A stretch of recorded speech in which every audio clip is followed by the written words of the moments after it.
Chamar aqui o nosso comentarista no Rio de Janeiro, Alexandre Borges, para repercutir essas postagens. Borges, é um caminho do que devemos ver aí nos debates eleitorais deste ano? Bem-vindo. Bom dia ou não. Boa tarde para você. Boa tarde já, né, Evandro? Boa tarde. Bom, boa tarde para você, para Marcela, para todos que acompanham o live. Olha, é uma discussão muito importante, né? Porque a gente, na política brasileira, está tão acostumado a só ficar discutindo nomes. É importante a gente entrar no mérito das questões e o que cada candidato está querendo trazer para o Brasil. No caso específico do ex-presidente Lula, que lidera as pesquisas, então é um candidato que a gente tem que estar de olho. Ele está acenando para uma agenda ideológica que está ali quase na franja da discussão, que é promover um retrocesso no pequeníssimo avanço que a gente teve na reforma trabalhista, nas relações de trabalho no Brasil, que são tão atrasadas. A gente ainda vive sobre a égide da CLT, que é uma lei inspirada na Carta do Lavoro da Itália fascista. Ela é antiga, ela é intervencionista, ela atrapalha e ela causa muitos dos problemas que a gente tem no Brasil nas relações entre empregadores e empregados, e vivemos essa situação, inclusive, de termos 13 milhões de desempregados, 30% dos jovens do Brasil até 29 anos não estão no mercado de trabalho, eles são os nem, né? Eles nem trabalham, nem estudam.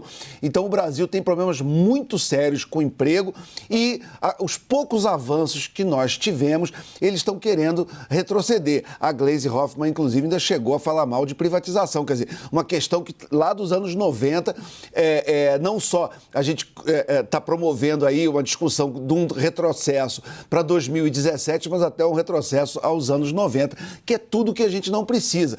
Alguns pontos são importantes de ser lembrados.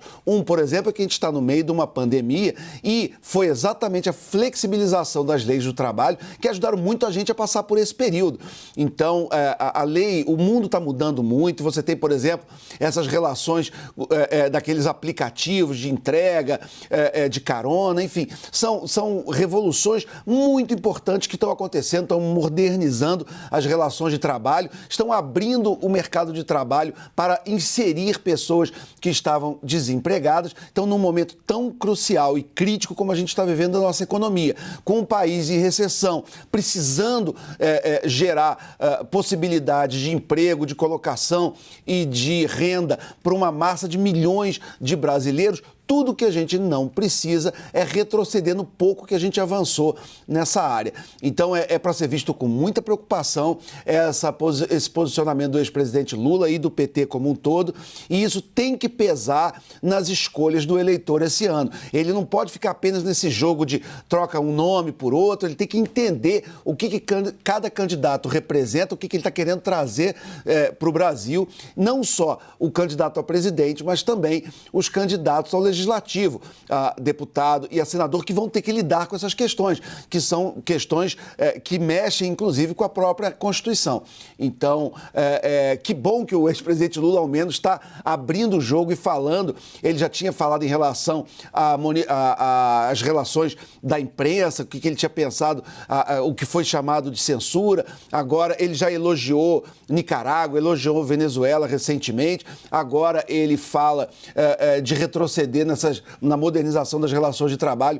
Então, todos esses pontos são muito importantes e reveladores do que ele pode estar trazendo de agenda para o Brasil. E é muito importante que o eleitor faça uma opção consciente e bem informada nas eleições desse ano. O debate que importa, né? Que são as propostas desses políticos. Muita gente acaba focando só no nome e sequer sabe que tipo de projeto que esse político já propôs, qual que é a linha que ele segue, quais são os interesses dele ao propor algo, e muitas vezes escolhe até alguém que propôs situações que vão completamente contra tudo aquilo que aquela pessoa defende. Então, esse é o debate que a gente quer ver, o debate de propostas que possam fazer diferença para alguém. Obrigado pelas informações, viu, Borges? Obrigado. Até mais.